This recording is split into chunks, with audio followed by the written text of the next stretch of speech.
Yes, people. Hello, everyone. Welcome to Three Lions Fan TV. Welcome to England versus Croatia match preview for tomorrow's World Football Group Stage Round 1, or rather, it's today in 5 hours.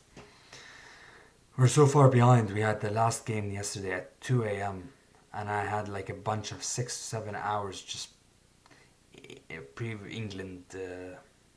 It's tough. It's packed. It's a packed world football. It was either this very being packed or being on the beach. Like being packed. Hopefully we'll be on the beach in July. Before we go to the beach, we have to beat Croatia. Croatia, they have a good team, of course, but they have old players now. Old players. Like Luka Modric is old. Kovacic is old. But it's still kind of the same team that beat us in the semifinals of 2018 and lost in the final. They have Luka Modric, Mateo Kovacic, Josko Vardiol, Luka Voskovic, very young, good player. Josip Stanisic plays for Bayern. Peter Susic plays for Inter. We have Josip Sutalo. What is he plays for Ajax. Patorina plays for Como. It's not a good, like, it's a good team. When I say like it's a good team, it means that it's players I recognize.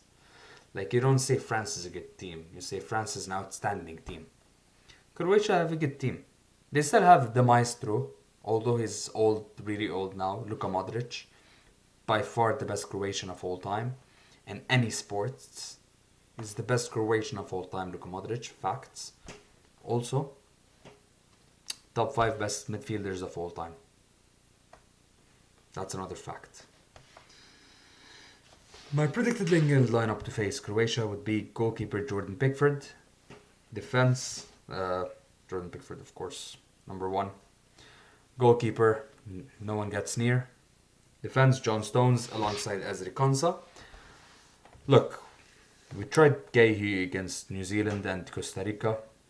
He didn't have the best of games. So what I would do, I'd start John Stones, I'd start Ezri Konsa. Right back, Reece James, of course. Left back, Nico O'Reilly. Midfield, Elliot Anderson and Declan Rice, of course. And then the front 4. Ooh, that's interesting. When I was doing my preview outside and my laptop broke, Bukayo Saka was on the left. Now, within 7-8 minutes, they changed it. Noni Madueke is supposed to be playing because of the injury. Bukayo Saka is a 50-50 doubt for the game. Look, if Saka can play, it would be great. If no, I understand. Noni Madueke has to play.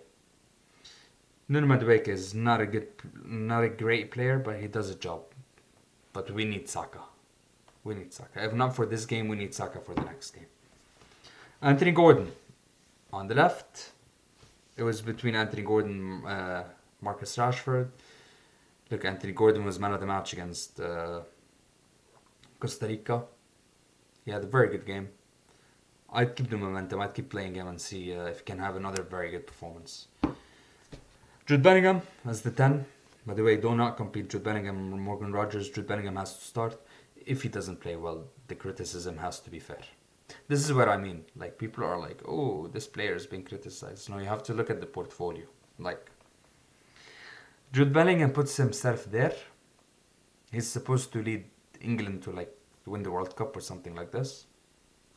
If he doesn't do well, he's going to be criticized. Because that's the standard of Jude Bellingham. That's the thing, like, I never understood the people. And then some people be like, oh, you can never play like him. Yeah, I'm not Jude Bellingham. No, but you know what I mean. Like, it's not even about the money. I never say, oh, they're getting paid, so we should criticize them. Not sort of like that. But at the end of the day, they're playing for. Look, this is the country. They're playing for their countries, and look, I'm not English, but the real English people, they have the right to criticize those players. They have the right to criticize if Bellingham doesn't have a good game, or they have the right. They're English, and they're criticizing them not because oh, you maniac, What an idiot. They're just criticizing him because he doesn't do a good job. And when he doesn't do a good job, you get criticized. Easy as that. Thank you, guys. So my score prediction. Yes, my score prediction. It's a very tough game. I'll be optimistic. Alongside the world champions Argentina, we have probably the best or top three best defense in terms of like we barely concede goals. The names are not that strong, but we barely concede goals. So I'm gonna go for an optimistic 1-0 England win. Goal from Harry Kane. And we move. Thank you guys so much for watching my England versus Croatia match preview. Please guys don't forget to like, subscribe, comment and share. I'll see you guys tomorrow night for my England versus Croatia match preview, where hopefully you would have made it 4 wins in a row. Or 3 wins in a row. Until then, peace.